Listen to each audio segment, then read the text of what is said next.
आप करके देख सकते हैं, वो आपकी मर्जी है। तो चलिए शुरू कर लेते हैं साथियों अपने आज के टॉपिक को। देखिए, हमारे चारों तरफ का जो आवरण है वही क्या पर्यावरण है, तो सिंपल सी डेफिनेशन है। लेकिन विश्व पर्यावरण दिवस कब मनाया जाता है साथियों? 5 जून को मनाया जाता है, और विश्व पृथ्वी दिवस 22 अप्रैल को मनाया जाता है। ये जीके के टॉपिक्स हैं कुछ, और जीके के प्रश्न अगर राजस्थान में आते हैं, जैसे बोला भी गया था शिक्षा मंत्री जी के द्वारा, तो एक आधा प्रश्न यहाँ से बन सकता है, निश्चित तौर पे बन सकता है ना। तो 5 जून को तो पर्यावरण दिवस, और 22 अप्रैल को विश्व पृथ्वी दिवस मनाया जाता है। पर्यावरण को एक प्रकार से अपन दो भागों में, एक तो सामाजिक पर्यावरण और एक आपका प्राकृतिक पर्यावरण होता है। प्राकृतिक पर्यावरण में अजैविक घटक और जैविक घटक दोनों पाए जाते हैं। अब ये क्या है क्या नहीं है, देखिए। अजैविक घटक, इसमें सभी निर्जीव वस्तुएं शामिल है, ठीक है। जैसे जलवायु आपके ओलापात, ओस, आर्द्रता, पवन, तापमान, प्रकाश, प्राकृतिक जो मृदीय कारक आते हैं, वो जो है वो इसमें आएंगे अजैविक घटक में, यानी कि जिनमें जी नहीं होता, यानी कि जिनमें एक प्रकार से शोषण वगैरह की क्रिया नहीं होती, निर्जीव होते हैं जो कि बिल्कुल, है ना, वो हो जाएंगे आपके अजैविक घटक। इसके अलावा बात करें आपके जैविक घटकों में, तो जैविक घटकों में आपके आ जाएंगे सभी प्रकार के वनस्पति, पेड़ पौधे, जीव जो मतलब गति कर सकते हैं एक प्रकार से ना, सूक्ष्म जीव वगैरह सारे जैविक घटक में आ जाएंगे। ये आपके एग्जाम्पल है यहाँ पे। सूक्ष्म जीव जो है यहाँ पे आप देखिएगा, जो सूक्ष्म जीव के जो एग्जाम्पल उनमें देखिए, हरे पेड़ पौधे उत्पादक, जीव जंतु उपभोक्ता तथा सूक्ष्म जीव अपघटक कहलाते हैं। ये भी आपको थोड़ा सा पता होना चाहिए कि पेड़ पौधे जो वो उत्पादक का कार्य करते हैं, जीव जंतु उपभोक्ता हैं, यानी उपभोग करते हैं जो उत्पादन पेड़ पौधों के द्वारा किया जाता है उनका, और सूक्ष्म जीव अपघटन करते हैं। ठीक है साथियों, चलिए आगे बढ़े। प्रदूषण के प्रकार देखें तो निश्चित रूप से याद रखने की आवश्यकता नहीं है, अगर आप मैं जो पढ़ा रहा हूँ उसको सुन भी लेंगे तो निश्चित तौर पे इसमें से अगर प्रश्न बना तो गलत नहीं होगा। जल प्रदूषण, वायु प्रदूषण, इन सब को देखेंगे। भू प्रदूषण, ध्वनि प्रदूषण, ताप प्रदूषण, रेडियोधर्मी प्रदूषण, सामाजिक प्रदूषण। तो साथियों इनको अगर मैं आपको बताना चाहूँ तो एक एक लाइन में भी इनको बता सकता हूँ, लेकिन फिर भी थोड़ा सा डिटेल में इसलिए बताऊंगा क्योंकि यहाँ से प्रश्न बन जाएंगे। देखिए आगे, पर्यावरण जो है, पर्यावरण दो घटनाएं प्रमुख हैं पर्यावरण में। पर्यावरण के लिए दो घटनाएं कौन सी प्रमुख है? एक तो जोधपुर जिले की खेजड़ली ग्राम की घटना, जिसमें श्रीमती अमृता देवी तथा उनकी जो पुत्रियां हैं उनके सहित ग्रामवासियों सहित कुल मिलाकर 363 लोग जो वृक्षों को बचाने के लिए शहीद हो गए थे। हर वर्ष उनकी याद में भाद्रपद सुदी 10वीं को खेजड़ली ग्राम में मेले का आयोजन किया जाता है। तो ये जो घटना है काफ़ी इंपॉर्टेंट है। श्रीमती अमृता देवी जो उनको आपको ध्यान में रखना, 363 लोगों की इसमें मौत हुई थी। राजसमंद जिले के पिपलात्री ग्राम की का जो उदाहरण है वो भी पर्यावरण के लिए काफ़ी अनूठा उदाहरण। उसमें क्या देखिए, इसमें किरण निधि संस्था द्वारा एक अभियान चलाया जाता है जिसमें ग्राम में पुत्री के जन्म उत्सव के रूप में मनाया जाता है तथा इस दिन ग्रामवासियों द्वारा 111 पौधे लगाए जाते हैं। ग्रामवासियों द्वारा इन पौधों के संरक्षण हेतु रक्षाबंधन उत्सव पर रक्षा सूत्र बांधकर इनकी सुरक्षा करने का संकल्प लिया जाता है। तो ये किरण निधि संस्था के द्वारा चलाया गया एक अभियान है जिसमें अगर पिपलात्री गांव में अगर कोई भी बच्चे का जन्म होता है तो 111 पेड़ पौधे लगाए जाते हैं, जो कि बहुत ही बड़ी बात है ना। तो ये बहुत ही शानदार कदम है। इसके अलावा कुछ और बातें करें अपन तो ज्वालामुखी विस्फोट, जिसमें सल्फर डाइऑक्साइड, हाइड्रोजन सल्फाइड तथा कार्बन मोनोऑक्साइड आदि प्रदूषणकारी गैसें जो वो एक वायु प्रदूषक हैं। तो साथियों यानी कि जो ज्वालामुखी विस्फोट होता है वो भी एक वायु प्रदूषण का कारक बनता है, क्योंकि उसमें कौन कौन सी गैसेज हैं? सल्फर डाइऑक्साइड है, हाइड्रोजन सल्फाइड है, कार्बन मोनोऑक्साइड, ये गैसें उसमें से निकलती हैं। इसके अलावा कक्षीय गैसें जैसे CO4 यानी मेथेन जो है वो भी एक वायु प्रदूषक है। ठीक है साथियों, इसके अलावा मेथेन को अपन क्या बोलते हैं? कक्षीय गैस, ये ध्यान में रखना आपको। भोपाल की जो यूनियन कार्बाइड कंपनी नामक कंपनी में 3 दिसंबर 1984 को भोपाल गैस रिसाव कांड हुआ, जिसमें मिथाइल आइसोसाइनाइट गैस ने हजारों की संख्या में लोगों की मृत्यु हो गई थी इसकी वजह से। तो ये भी घटना आपको थोड़ी सी ध्यान में होनी चाहिए। फिर है पेट्रोल तथा डीजल के अपूर्ण दहन से कार्बन मोनोऑक्साइड गैस उत्पन्न होती है, जो एक विषैली गैस है। यह रात में ऑक्सीजन वाहक क्षमता को घटा देती है। इसके अलावा सीसा युक्त पेट्रोल में पाया जाने वाला टेट्रा एथिल लेड भी एक घातक प्रदूषक है या कैंसर या क्षय रोग का कारक है। तो सीसा युक्त पेट्रोल में कौन सा जो है पदार्थ पाया जाता है, पूछा जा सकता है, वो है आपका टेट्रा एथिल लेड। इसके अलावा रेफ्रिजरेटरों, एयर कंडीशनरों में प्रयोग किए जाने वाले क्लोरोफ्लोरोकार्बन CFC एक पर्यावरण प्रदूषक है जो कि ओजोन परत को क्षति पहुंचाता है। इसके अलावा कारखानों से निकलने वाली सल्फर डाइऑक्साइड, SO2, क्लोरीन और अमोनिया जो है, नाइट्रस ऑक्साइड जैसी गैसों से आंखों में जलन होती है व गले के रोग भी होते हैं। तो ये सारे के सारे जो वो किसके प्रकार हैं? एक प्रकार से वायु प्रदूषण जो है उसमें अपन ने इनको पढ़ा है। तो साथियों जो भी इम्पोर्टेंट फैक्ट हैं वो सारे के सारे मैंने शामिल कर लिए हैं, सभी किताबों से चुन करके आपके वायु प्रदूषण के लिए एक जगह डाल दिए। तो इससे क्या होगा कि जो फैक्ट है उनको आपको अलग अलग किताबों में ढूंढ के नहीं पढ़ना होगा, सारी जो इंपॉर्टेंट चीज़ें वो सारी आपको एक ही वीडियो में एक ही जगह मिल जाएंगी। इसके बाद जब पूरा मैटर हो जाएगा इसके बाद आपको जो है इसकी PDF भी अवेलेबल करवा दी जाएगी। अम्ल वर्षा देखिए क्या होती है। नाइट्रोजन, सल्फर व कार्बन के ऑक्साइड पानी से क्रिया करके नाइट्रस अम्ल, नाइट्रिक अम्ल HNO3, सल्फ्यूरस अम्ल और सल्फ्यूरिक अम्ल H2SO4 व कार्बनिक अम्ल बनाते हैं तथा वर्षा को अम्लीय बनाकर वर्षा के साथ पृथ्वी पर पहुंचते हैं। मोस्ट इंपोर्टेंट यहाँ से प्रश्न जो वो बहुत ज़्यादा बनते हैं। अम्ल वर्षा के कारक हैं, अम्ल वर्षा के कारण क्या हैं, कौन कौन से तत्व अम्ल वर्षा के लिए जिम्मेदार हैं, काफ़ी सारे प्रश्न बनते हैं और इस पैराग्राफ को पढ़ने के बाद आसानी से आप उनका जवाब भी दे सकते हो। सल्फ्यूरिक अम्ल पत्थरों और दीवारों को भी क्या करता है, नुकसान पहुंचाता है साथियों। इसके अलावा लाइकेन व ब्रायोफाइट्स पादप सल्फर डाइऑक्साइड से शीघ्र प्रभावित होते हैं और यह क्या करते हैं, जो है एक प्रकार से इन्हें मार देते हैं। ये जो गैस होती है सल्फर डाइऑक्साइड, इनके संपर्क में आते ही ये जो लाइकेन है और ब्रायोफाइट्स जो पादप है वो बिल्कुल मर जाते हैं एक प्रकार से। इसलिए लाइकेन जो है, लाइकेन का प्रयोग इस प्रदूषक के सूचक के रूप में किया जाता है। लाइकेन का प्रयोग करके हम यह पता लगा सकते हैं कि यहाँ सल्फर डाइऑक्साइड से ये प्रभावित है या नहीं, क्योंकि सल्फर डाइऑक्साइड से प्रभावित होगा तो लाइकेन का पादप एक प्रकार से मर जाता है। ठीक है साथियों, तो ये इसको सूचक के रूप में भी जो है सल्फर डाइऑक्साइड पूछा जा सकता है कि लाइकेन को किसके लिए एक प्रकार से उपयोग में लिया जाता है सूचक के रूप में, तो सल्फर डाइऑक्साइड के सूचक के रूप में लाइकेन का उपयोग भी किया जाता है। मोस्ट इंपॉर्टेंट है, ध्यान में रखिएगा। चलिए आगे बढ़ के देखें तो एक इकाई आयतन जल में निर्धारित समय में ऑक्सीजन के उपयोग की मात्रा ज्ञात करके कार्बनिक प्रदूषण की मात्रा का अनुमान लगा लेते हैं। इस प्रक्रिया के मापन को जैव रासायनिक आवश्यक ऑक्सीजन कहते हैं। बायोलॉजिकल ऑक्सीजन डिमांड इसको बोलते हैं, BOD। ठीक है साथियों, और इसके अलावा बात करें वायु प्रदूषण का नियंत्रण कैसे कर सकते हैं, तो अधिशोषण द्वारा कर सकते हैं। अधिशोषण का मतलब इसमें तरल और गैस का प्रवाह का संबंध एक ठोस से कर देते हैं। सक्रियतः चारकोल, सिलिका जेल, रेजिन आदि का उपयोग इस उद्देश्य के लिए जो है इस उद्देश्य से अधिशोषण के रूप में किया जाता है। यानी कि एक इसमें तरल और गैस का जो प्रवाह का जो संबंध है वो ठोस से कर देते हैं। यानी जो तरल और गैस का प्रवाह है उसमें ठोस पदार्थ अपन कुछ डालते हैं, वो जो है अशुद्धियों को एक प्रकार से निकाल लेता है। तो इस प्रकार से भी अपन जो वो वायु प्रदूषण को नियंत्रित कर सकते हैं। इसके अलावा अवशोषण, यह भी एक भौतिक प्रक्रिया है। इस प्रक्रिया में गैस को एक तरल में घुलने दिया जाता है। अवशोषण के लिए जल सर्वाधिक उपयुक्त विलायक या माध्यम है। ठीक है, तो अवशोषण भी किया जा सकता है। इसके अलावा संघनन है, तो संघनन के द्वारा गैसीय वाष्पों का नियंत्रण संघनन प्रक्रिया द्वारा भी किया जा सकता है। इसके अलावा रासायनिक प्रक्रियाओं के द्वारा भी वायु प्रदूषण को नियंत्रित किया जा सकता है। इसके बाद बात करें शैवाल ब्लूम क्या होता है, तो देखिए वाहित मल जलीय जीवों के पोषक हैं और जलाशयों को अधिक उर्वरक या सुपोषी बनाते हैं। सुपोषकों से शैवालों की वृद्धि तेजी से होती है और अल्पकाल में ही जलाशय, झील, नदी आदि शैवालों की सघन फूली हुई वृद्धि से भर जाते हैं। इसे शैवाल ब्लूम कहते हैं।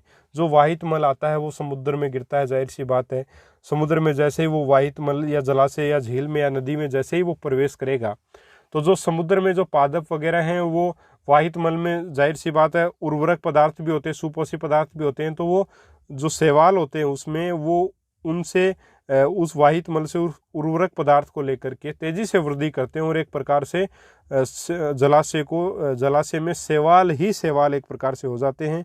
और जो शैवालों की फूली हुई जो संरचना है इस प्रकार की, इसी को शैवाल ब्लूम कहा जाता है। शैवाल ऑक्सीजन की अत्यधिक मात्रा का उपयोग करते हैं जिससे जल में ऑक्सीजन की कमी हो जाती है और इस कारण से जलीय जीव जो है वो मर भी जाते हैं। तो ये शैवाल ब्लूम है। ठीक है, उम्मीद है मेरे हिसाब से आप इसको अच्छे से समझ गए होंगे। आगे देखिए बात करें तो प्रदूषित जल को ग्रहण करने से मानव में कई प्रकार के रोग जैसे हैजा, पेचिश, चर्म रोग आदि उत्पन्न हो जाते हैं। पेयजल को शुद्ध करने की कुछ विधियां जो वो नीचे दी गई हैं, जैसे उबाल कर क्लोरीनीकरण द्वारा इसकी गोलियां आती क्लोरीन की, उनके द्वारा भी शुद्ध किया जा सकता है।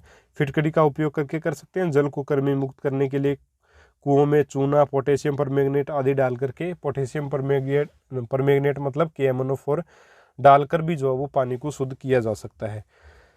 औद्योगिक स्तर की अगर विधियां देखें तो देखिए सामान्य स्तर की विधियां औद्योगिक स्तर की विधियों में व्युत्क्रमण परासरण द्वारा लवणों को अलग करना, दूसरा विद्युत अपघटन, आयन विनिमय, रेजिन आदि के द्वारा भी जो धातुओं को अलग करके जो है वो जल को शुद्ध किया जा सकता है, और जलकुंभी द्वारा भी इसको शुद्ध किया जा सकता है। ठीक है साथियों, इसके बाद बात करें सेवाल ब्लूम के बाद ध्वनि ब्लूम की, तो ध्वनि ब्लूम ध्वनि प्रदूषण से संबंधित है और सेवाल ब्लूम जल प्रदूषण से संबंधित है। यह भी प्रश्न बन सकता है कि आपका सेवाल ब्लूम किससे संबंधित है, वायु प्रदूषण से है, ध्वनि से है, जल से है, तो जल प्रदूषण से वहां जाएगा। ध्वनि प्रदूषण और ध्वनि ब्लूम क्या, देखिए ध्वनि गति से भी तेज चलने वाले सुपरसोनिक जेट अपने पीछे ध्वनि तरंगों को छोड़ता जाता है, इन्हें ध्वनि बूम कहा जाता है। ध्वनि बूम इमारतों को कमजोर करता है। मानव श्रवण प्रास 0 से लेकर के 120 डेसिबल से अधिक होती है। ध्वनि की मापन इकाई डेसिबल है। 80 डेसिबल से अधिक की ध्वनि एक प्रदूषक माना जाता है। 80 डेसिबल कान की क्षति के लिए क्रांतिक स्तर भी होता है। क्रांतिक स्तर का मतलब है एक प्रकार से ये अंतिम स्तर है, इसके बाद जो वो समस्याएं आना शुरू हो जाएंगी। आपको 80 डेसिबल से अधिक की ध्वनि जो एक प्रकार से मनुष्य के लिए हानिकारक है। विश्व स्वास्थ्य संगठन ने 45 डेसिबल को शहरी क्षेत्र के लिए सुरक्षित शोर स्तर तय किया गया है, और अंतर्राष्ट्रीय स्तर पर अस्पताल क्षेत्रों में 65 डेसिबल को सहनशीलता की सीमा माना गया है। इसके अलावा बात करें कि ध्वनि प्रबलता को एक सापेक्षिक इकाई सोन के रूप में भी जो है वो जाना जाता है।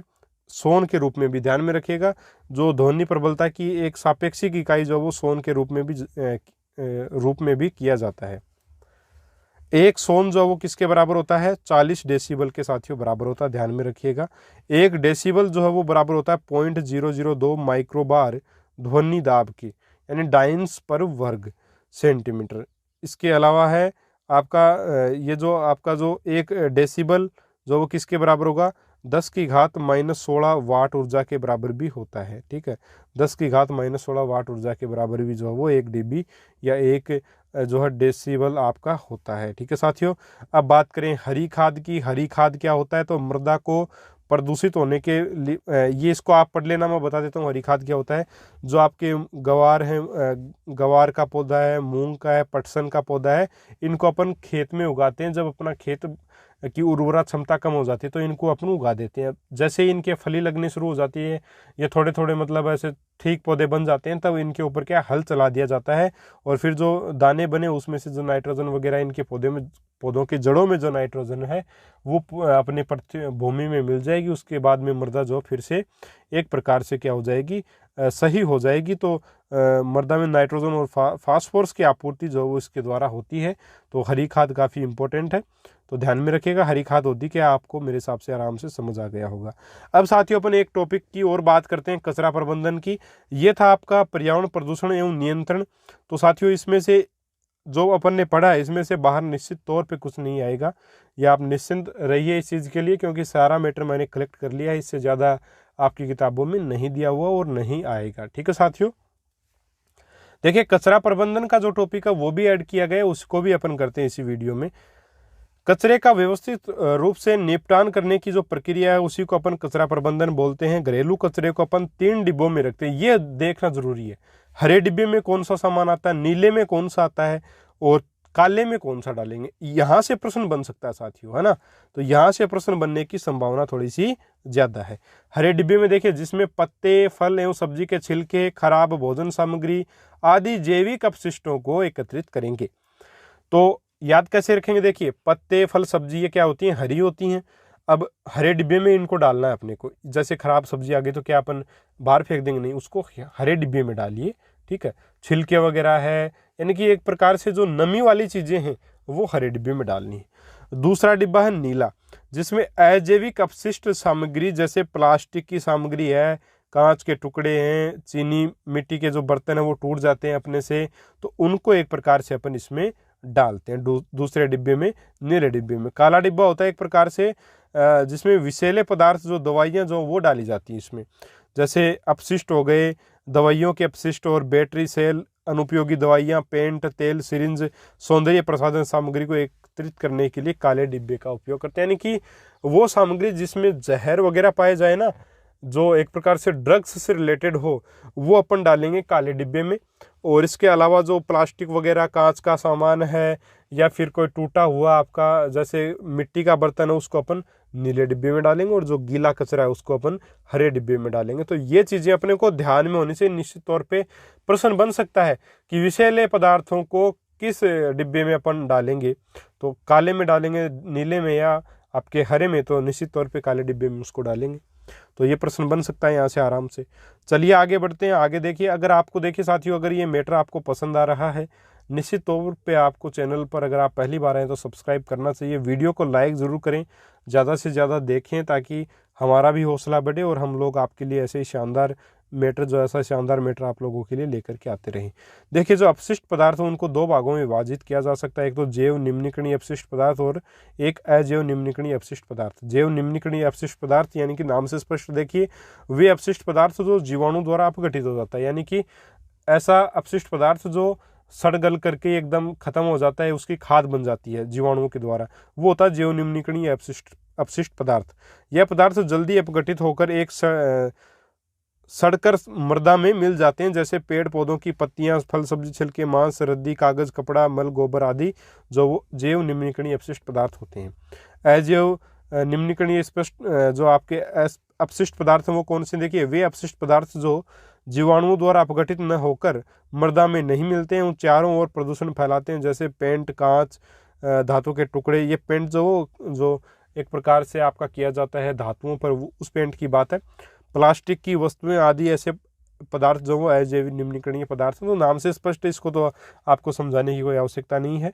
इसके अलावा अवस्थाओं के आधार पर विभिन्न अपशिष्ट सामग्री को ठोस, द्रव एवं गैस में विभाजित किया जाता है। तो ठोस अपशिष्ट पदार्थ कौन से? देखिए, प्लास्टिक, कांच के टुकड़े, फल सब्जी आदि जो है वो।